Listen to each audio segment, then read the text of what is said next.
Hi students, मैं अपने YouTube channel RK02U super hero में आपका स्वागत करता हूं।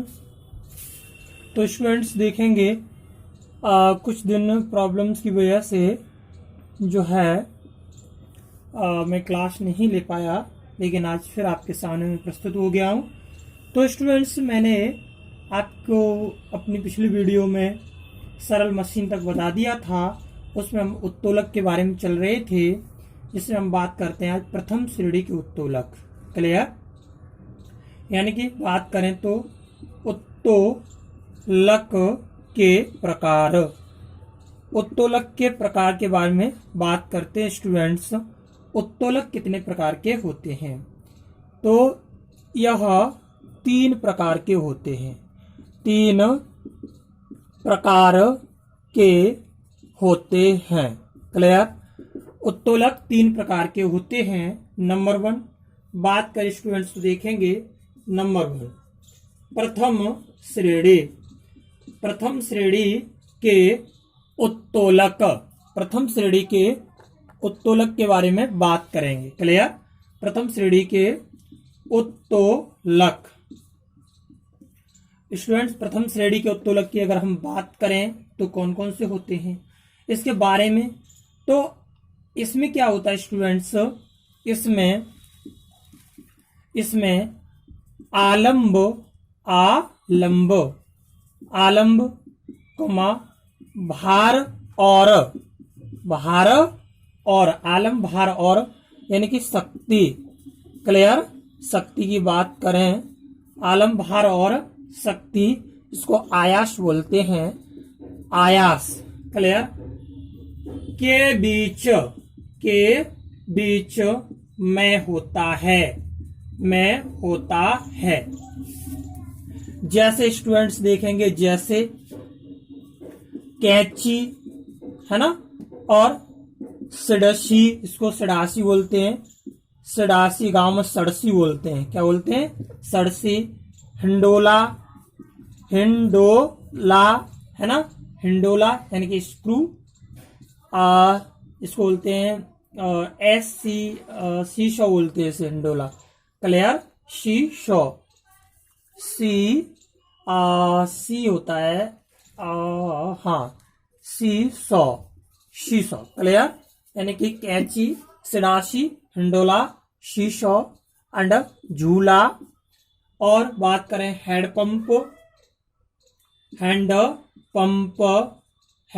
पंप आदि। क्लियर?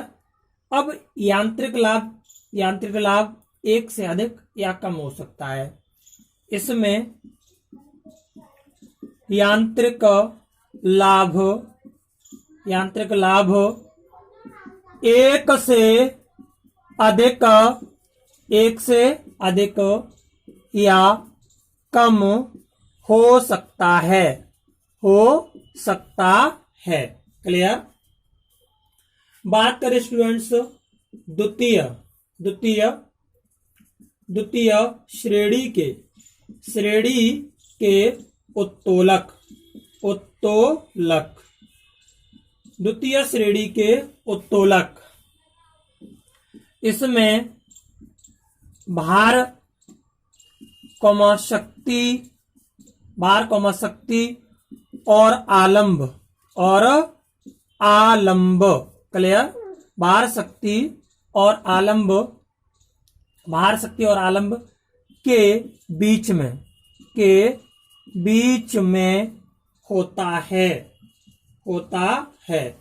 अब शक्ति बोले तो आयास, दैट इज क्लियर, यानी कि भार शक्ति और आलंब के बीच में होता है। जैसे स्टूडेंट्स बात करें कौन कौन सी, सरौता है ना, एंड सरौता, एक पहिया वाली ठेला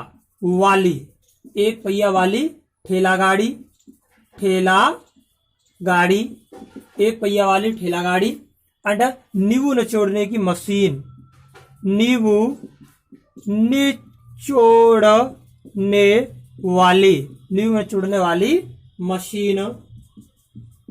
मशीन, क्लियर, न्यू जोड़ने वाली मशीन आदि। यहां तक आपको कोई परेशानी नहीं होनी चाहिए, दैट इज क्लियर। अब इसका यांत्रिक लाभ सदैव एक से अधिक होता है। यहां यांत्रिक लाभ सदैव एक से अधिक होता है, एक से अधिक होता है, क्लियर। अब बात करते हैं तृतीय प्रकार के उत्तोलक या तृतीय श्रेणी के उत्तोलक। तृतीय श्रेणी के उत्तोलक की बात करें तो शक्ति आलम और भार के बीच में होती है, यानी कि शक्ति बोले तो आयास स्टूडेंट्स क्या होता है इसमें तृतीय प्रकार के कि आयास आलम और भार के बीच में होता है। आलम्ब और भार के बीच में होता है, भार के बीच में होता है, क्लियर। जैसे अब स्टूडेंट्स बात करें जैसे बात करें स्टूडेंट्स तो आता है आपका इसमें स्टेपलर, क्या आता है स्टेपलर आता है इसमें, एंड चिमटा आता है, क्या आता है चिमटा आता है इसमें स्टूडेंट्स। और क्या आता है मनुष्य का हाथ आता है, मनुष्य का हाथ आदि।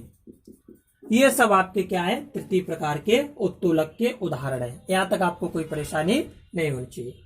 चलिए आगे चलते स्टूडेंट्स, आगे बात करते हैं हम इसकी, इसका जो है आप अच्छी तरह से पढ़ते जाएं और अध्ययन करें, क्योंकि यहां से क्वेश्चन अक्सर कर पूछ लिया जाता है। अब बात करेंगे स्टूडेंट्स, हम थोड़ा सा आगे बढ़ेंगे। न्यूटन के गति के नियम, यानी कि Newton's NEWTONS Newton's law of motion, Newton की गति के नियम। यह बात करेंगे न्यूटन की गति के नियम की बात करें स्टूडेंट्स तो नंबर 1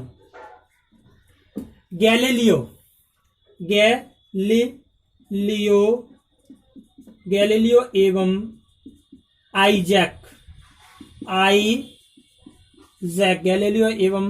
आइजैक न्यूटन ने सर्वप्रथम स्टूडेंट्स वस्तुओं की गति के संबंध में अपने विचार प्रयुक्त किए,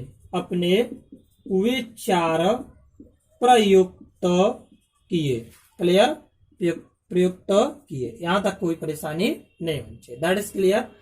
बात करें स्टूडेंट्स, हम न्यूटन की गति के नियम की बात कर रहे हैं तो अगला एक पॉइंट और नोट करेंगे, यानी कि आइजैक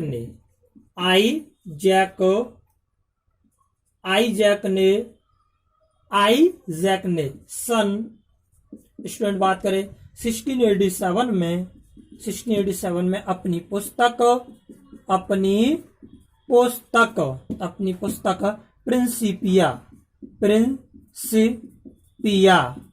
पुस्तक प्रिंसिपिया में गति संबंधी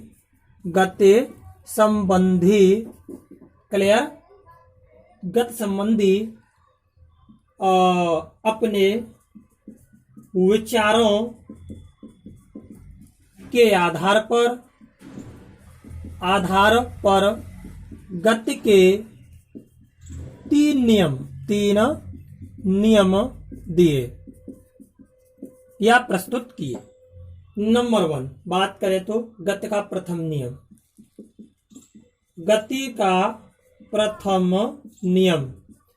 गति के प्रथम नियम की अगर स्टूडेंट्स बात करें तो देखेंगे इसको कहते हैं फर्स्ट लॉ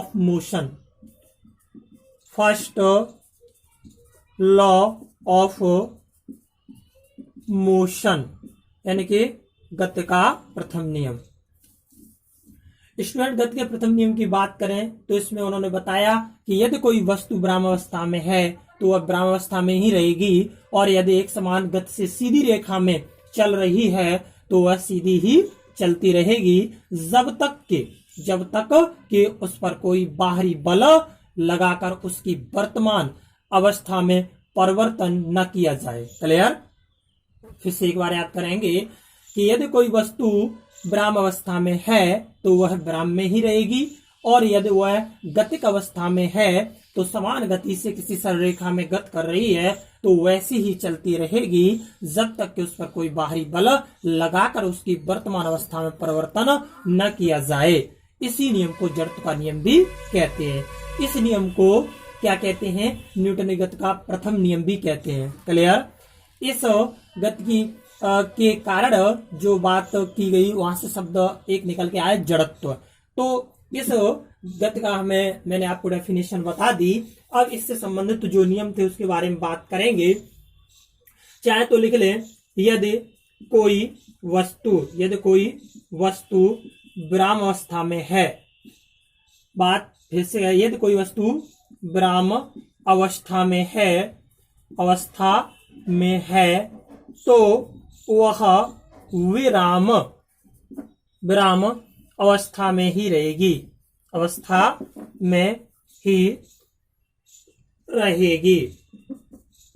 और यदि एक समान चाल से गति कर रही है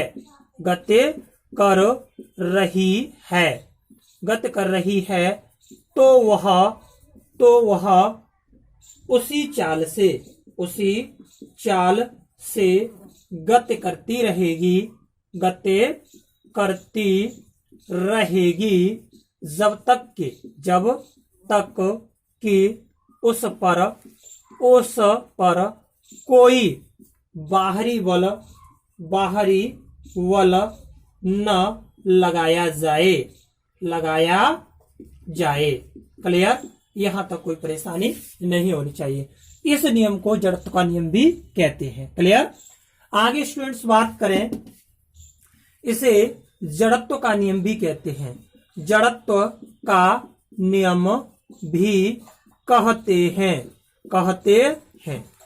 बात करेंगे स्टूडेंट्स, इसी को न्यूटन की गति का प्रथम नियम भी कहते हैं। That is clear?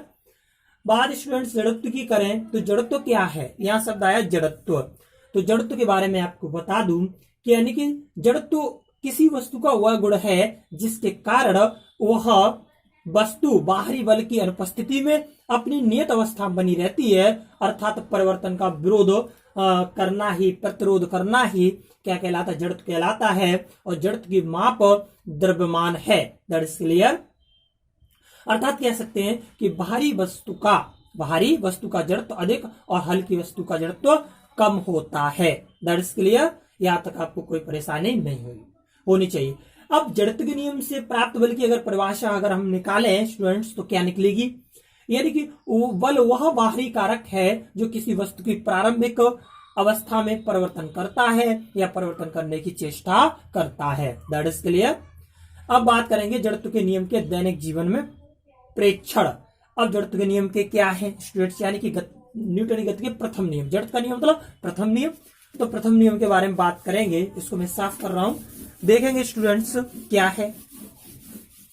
बात करते हैं स्टूडेंट्स, देखेंगे गति के प्रथम नियम के उदाहरण, यानी कि जड़त्व का नियम या गति का प्रथम नियम। जड़त्व का नियम या गति के प्रथम नियम के उदाहरण। क्लियर? जड़त्व के नियम या गति के प्रथम नियम के उदाहरण। इसकी बात करें स्टूडेंट्स तो मैं आपको इसके उदाहरण बताऊं।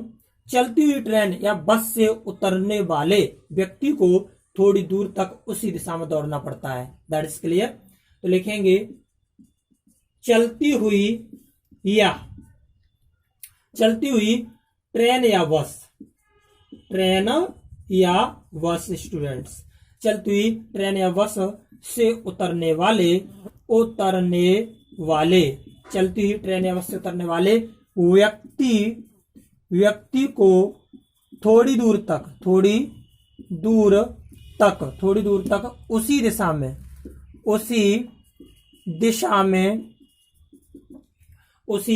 में दौड़ना पड़ता है। क्लियर। अगली बात स्टूडेंट्स करें, चलती गाड़ी में अचानक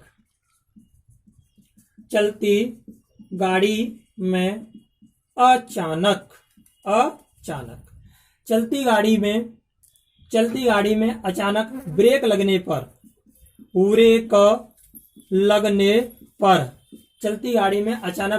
पर गाड़ी में बैठा हुआ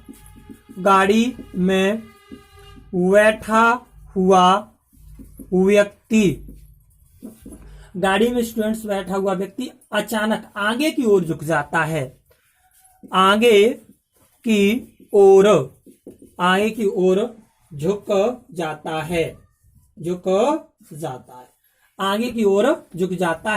और स्थिर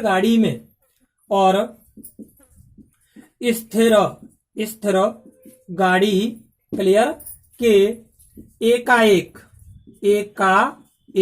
स्थिर गाड़ी के एकाएक चलने पर व्यक्ति को पीछे की ओर झटका लगता है।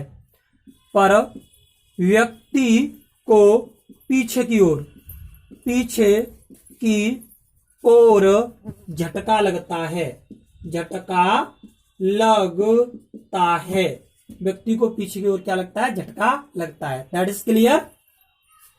आगे स्टूडेंट्स बात करें, तेजी से चलती गाड़ी के मुड़ने पर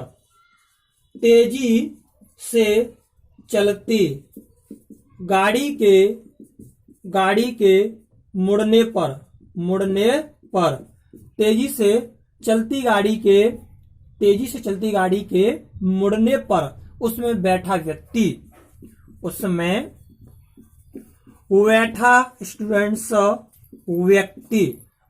व्यक्ति क्या होता है, गाड़ी के मुड़ने की दिशा के विपरीत दिशा में झुक जाता है। यानी कि लिख सकते हैं, गाड़ी के मुड़ने की दिशा के विपरीत झुक जाता है। क्लियर। आगे स्टूडेंट्स और बात करें हम तो बात कर सकते हैं कि पेड़ की शाखाओं को जोर से हिलाने पर उसमें लगे फल टूटकर नीचे गिर जाते हैं। पेड़ की शाखाओं को जोर से हिलाने पर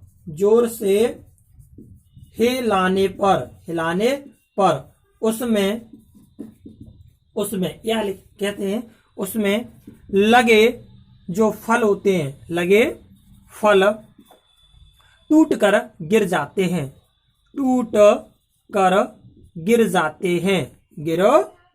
हैं। तो स्टूडेंट्स इतने आपके क्या है, जड़त्व के नियम के उदाहरण हैं। That is clear. एक और उदाहरण स्टूडेंट्स, कंबल को हाथ से पकड़कर डंडे से पीटने पर धूल के कण क्या हो जाते हैं, झड़कर नीचे गिर जाते हैं। तो स्टूडेंट्स बात करते हैं जड़त्व के नियम की। तो जड़त्व के नियम इतने सारे हैं, अगर एग्जाम में कोई भी आता है तो मैं आशा करता हूं कि आप उसको छोड़ेंगे नहीं और उसको अच्छी तरह से करेंगे। That is clear. इसको याद करें अच्छी तरह से।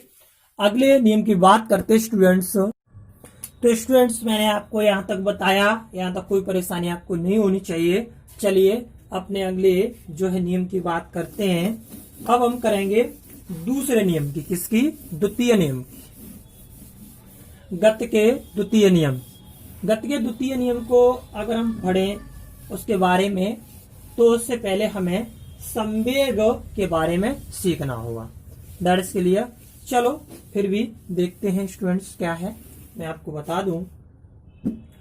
तो संवेग क्या होता है, संवेग, उसके बाद मैं आपको द्वितीय नियम बताऊंगा। संवेग मोमेंटम होता है, MOMENTUM। क्लियर। अगर मीनिंग रॉन्ग हो तो देख लेना। मोमेंटम यानी संवेग। बात करेंगे किसी वस्तु के द्रव्यमान, किसी वस्तु के द्रव्यमान, और स्टूडेंट वेग, वेग के गुणनफल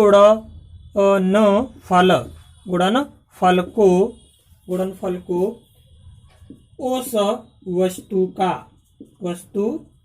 का संवेग कहते हैं, संवेग कहते हैं। क्लियर? यह सदिश राशि होता है, यह सदिश राशि होता है। क्लियर? यह सदिश राशि होता है। इसका SI मात्रक, किलोग्राम इंटू मीटर और प्रति सेकंड होता है। क्लियर? किलोग्राम इंटू मीटर प्रति सेकंड होता है। यहां तक कोई परेशानी नहीं होनी चाहिए। तो बात करेंगे स्टूडेंट संवेग। संवेग इक्वल टू क्या होता है? द्रव्यमान इंटू वेग, द्रव्यमान इंटू वेग के गुणनफल को संवेग कहते हैं, अर्थात P equal to mb, that is clear. यानी कि संवेग क्या होता है? द्रव्यमान इंटू वेग, यानी द्रव्यमान और वेग के गुणनफल को संवेग कहते हैं, दैट इज क्लियर। यदि दो वस्तुओं का वेग समान हो तो भारी वस्तु का संवेग अधिक होगा, परंतु दो समान भारी वस्तुओं में जितना वेग अधिक होगा उसका संवेग भी उतना ही अधिक होगा, दैट इज क्लियर। अब बात करेंगे स्टूडेंट्स हम गति के द्वितीय नियम की। किसकी बात करेंगे? गति के द्वितीय नियम की। तो देखिए स्टूडेंट्स, गति के द्वितीय नियम की हम बात करेंगे। गति के द्वितीय नियम, गति का द्वितीय नियम। क्लियर? गति के द्वितीय नियम यानी सेकंड लॉ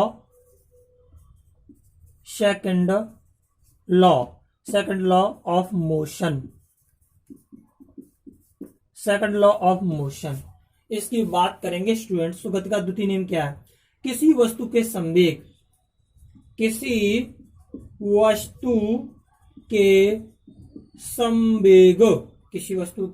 संवेग परिवर्तन की दर उस पर आरोपित असंतुलित बल के अनुक्रमानुपाती होती है। तो लिखेंगे किसी वस्तु के संवेग परिवर्तन की दर, किसी वस्तु के संवेग परिवर्तन की दर उस पर आरोपित असंतुलित वल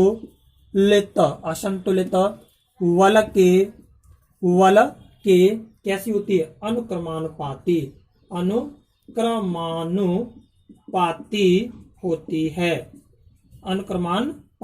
होती है तथा यह उसी दिशा में होता है जिस दिशा में बल कार्य करता है, तथा यह उसी दिशा में होता है,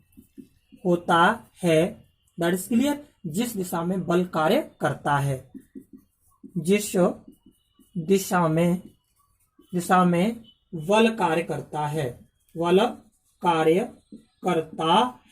दैट इज क्लियर। यहां तक कोई परेशानी नहीं होनी चाहिए।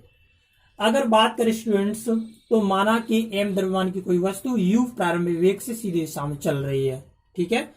अब माना हमने कि किसी वस्तु का द्रव्यमान क्या है? m है। किसी वस्तु का द्रव्यमान हमने मान लिया क्या है? स्मॉल m है। क्लियर? और यह वस्तु जो गति कर रही है, इस वस्तु का प्रारंभिक वेग क्या मान लिया? u है, दैट इज क्लियर। क्या है? u हमने इसका प्रारंभिक वेग मान लिया। प्रारंभिक वेग से एक सीधी दिशा में चल रही है t समय पश्चात अगर हम बात करें t समय पश्चात एक निश्चित बल F लगने पर, अब इसमें क्या है? एक निश्चित बल, हमने एक निश्चित बल क्या लगा दिया? F। इस बल के लगने पर क्या होता है? वस्तु का वेग भी हो जाता है। लगने पर वस्तु का वेग क्या हो जाता है? वस्तु का वेग क्या बन जाता है, वी हो जाता है, हो जाता है। क्लियर, क्या हो जाता है, वी हो जाता है। That is clear. तो इसके प्रारंभिक एवं अंतिम संवेग क्रम से क्या होंगे, दैट इज समझ आ रहा है, प्रारंभिक एवं अंतिम संवेग। अब प्रारंभिक संवेग की बात करें तो उसके लिए u था प्रारंभिक वेग और m तो द्रव्यमान था ही यहाँ पर। तो स्टूडेंट्स यहाँ पर प्रारंभिक एवं अंतिम संवेग क्या होंगे, यानी कि प्रारंभिक संवेग, प्रारंभिक संवेग क्या बनेगा स्टूडेंट्स, यानी कि P1 बराबर mu, ठीक है, वेग के गुणनफल को, अर्थात द्रव्यमान इंटू वेग का गुणनफल होता है, तो u हो गया, है ना। और अंतिम संवेग क्या बनेगा, अंतिम संवेग तो स्टूडेंट्स बनेगा P2 बराबर mv, बनेगा कि नहीं बनेगा। तो अगर संवेग परिवर्तन यहां से निकालें, संवेग परिवर्तन निकालें तो स्टूडेंट्स क्या बनेगा, यानी कि P डैश अगर हम निकाल लें यहां से तो स्टूडेंट्स हमारा क्या बनेगा, P2 minus P1, that is clear. तो P2 माइनस P1 का मतलब हो गया, P2 हमारा कितना है यहां से देखेंगे mb माइनस mu, तो यहां से अगर m कॉमन ले गए v minus u, that is clear. यहां तो कोई परेशानी नहीं होनी चाहिए आपको, यहां तो कोई परेशानी नहीं होनी चाहिए, दैट इज क्लियर। तो इसी को क्या बोलते हैं, गति का द्वितीय नियम कहते हैं। अगर बात करें तो स्टूडेंट्स या जो ये प्रोपोर्शनल होता है संवेग में परिवर्तन की दर, या लगभग या लगाया गया जो बल होता है वो F proportional P upon T के होता है, दैट इज क्लियर। तो इसको हम लिख सकते हैं या करके सही से अगर निकालें तो F जो बल यहाँ पर कार्य करेगा F proportional M into V minus U upon क्या आ जाएगा हमारा small t, that is clear. तो यहाँ पर F बराबर ma भी आता है तो इसका होता है द्रव्यमान होता है, दैट इज क्लियर, यानी कि द्रव्यमान इंटू जो आपका A होता है त्वरण होता है, यानी कि F बराबर ma भी होता है हमारा, क्या होता है F बराबर ma, यानी द्रव्यमान इंटू त्वरण होता है। यानी कि आनुपातिक स्थिरांक k को अगर यहाँ पे डिनोट कर लें तो प्रोपोर्शनल के लिए यहाँ पे kma भी लगा सकते हैं अगर हम चाहें तो यहाँ पर आपको कोई परेशानी नहीं होनी चाहिए, दैट इज क्लियर स्टूडेंट्स। मैं इसको साफ कर रहा हूं, यानी कि देखेंगे आगे स्टूडेंट्स। अब द्वितीय नियम के उदाहरण क्या है, यानी कि इसको संवेग का नियम भी कहते हैं द्वितीय नियम को, और यहां इसके उदाहरण की बात करेंगे। द्वितीय नियम के उदाहरण और उदाहरण क्या है स्टूडेंट्स, यानी कि क्रिकेट के खेल में जो क्षेत्र रक्षक होता है, व्यक्ति होता है, जब तेजी से आते ही गेंद को कैच करता है तो अपने हाथों को गेंद के वेग की दिशा में पीछे की ओर गत करते हुए लेता है और गेंद को पकड़ लेता है, दैट्स के लिए नंबर 1। यानी कि गेंद को कैच करते समय हाथों को गेंद की दिशा में पीछे की तरफ खींचना, दैट्स क्लियर। यहां तक आपको कोई परेशानी नहीं होनी चाहिए, ओके। दूसरी बात करें स्टूडेंट्स नंबर 2, तो देखेंगे क्या होता है। गाड़ियों में लगने वाले झटकों से बचने के लिए क्या लगाए जाते हैं, स्प्रिंग तथा शॉक एब्जॉर्बर लगाए जाते हैं, दैट्स क्लियर। तो लिखेंगे गाड़ियों में झटकों से बचने के लिए क्या लगाए जाते हैं, स्प्रिंग तथा क्या लगाए जाते हैं स्टूडेंट्स, शॉक जिसे शॉकर बोलते हैं, शॉक एब्जॉर्बर होता है, एब्जॉर्बर लगाए जाते हैं, क्लियर। यहां तो कोई परेशानी नहीं होनी चाहिए। एंड यदि हल्की और भारी दो गेंदें एक समान वेग से गतिशील हैं तो हल्की गेंद को कैच करना आसान होता है, यह भी इसका क्या है नियम है। तो इस तरह से मैंने आपको 2 नियम बताए। अगले नियम की बात करेंगे, गति का तृतीय नियम, दैट इज क्लियर। अब तृतीय नियम की बात करें, गति का तृतीय नियम इसे कहते हैं, या क्या बोलते हैं, क्रिया प्रतिक्रिया का नियम, क्रिया प्रतिक्रिया का नियम, क्रिया प्रतिक्रिया का नियम। अब न्यूटन की गति का तृतीय नियम क्या है, यानी कि एक वस्तु क्रिया रूप में दूसरी वस्तु पर जितना बल लगाती है तो दूसरी वस्तु भी उतना ही बल विपरीत दिशा में आरोपित करती है। That is clear. अर्थात प्रत्येक क्रिया को उसके बराबर तथा विपरीत दिशा में प्रतिक्रिया होती है। इसी को क्रिया प्रतिक्रिया का नियम एवं किसका, गति का तृतीय नियम कहते हैं। जैसे मैं इस बोर्ड पर ये बल लगा रहा हूं इस तरह से, तो ये बोर्ड भी मुझ पर मेरी विपरीत दिशा में यानी उंगली की विपरीत दिशा में यहाँ पर उतने ही प्रेशर से, उतने दबाव से मुझ पर फोर्स आरोपित कर रहा है, बल लगा रहा है, तभी हमें बल का अनुभव होता है। अगर बोर्ड हम पर बल नहीं लगा रहा होता तो मेरी उंगली पर दबाव महसूस नहीं होता। अर्थात प्रत्येक क्रिया के विपरीत जो है प्रक्रिया होती है, जो है इस वजह से इसको क्रिया प्रतिक्रिया का नियम कहते हैं। That is clear. इसके जो उदाहरण हैं वो क्या है स्टूडेंट्स, ये तो मैंने तुमको समझा दिया। इसके एग्जाम्पल क्या है, उदाहरण मैं आपको समझा दे रहा हूं। जैसे स्टूडेंट्स फिर लिखाऊंगा, जैसे बंदूक से जब गोली दागी जाती है या छोड़ी जाती है तो हमें पीछे की ओर झटका लगता है। इसका कारण क्या है, जितने बल से गोली आगे जाती है उतना ही बल वह प्रतिक्रिया स्वरूप बंदूक पर लगाती है, इस वजह से हमें झटका लगता है। That is clear. ऐसे इसी प्रकार से रॉकेट की गति उससे निकलने वाले तीव्र गैसीय निकास की प्रतिक्रिया पर निर्भर करती है। That is clear.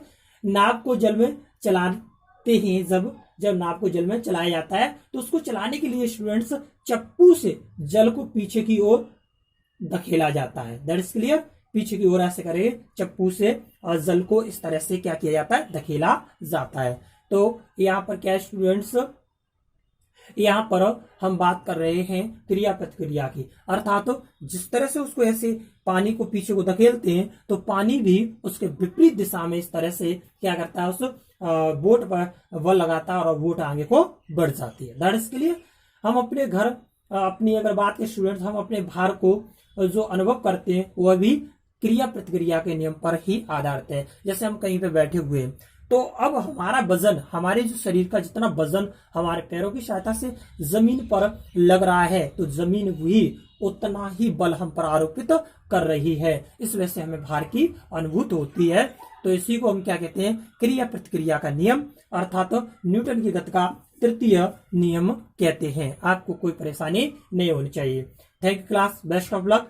तो आपका दिन मंगलमय हो। मैं अगली वीडियो में आपसे मिलता हूं और मैं आपको लेके आऊंगा सम्यक संरक्षण का नियम, अब केंद्रीय बल क्या होता है, अब केंद्रीय बल के उदाहरण, क्योंकि अब केंद्रीय और अपकेंद्रीय बल से बहुत सारे क्वेश्चंस आते हैं, एक ना एक क्वेश्चन पूछ ही लिया जाता है। बल युग्म आगूढ़ बताऊंगा, बल आगूढ़ के बारे में बात करूंगा, जड़त्व आगूढ़ के बारे में बात करूंगा, जड़त्व आगूढ़ के जो प्रकार है उसके बारे में इस तरह से हम बात करेंगे स्टूडेंट्स। तो thank you class, best of luck, आपका दिन मंगलमय हो।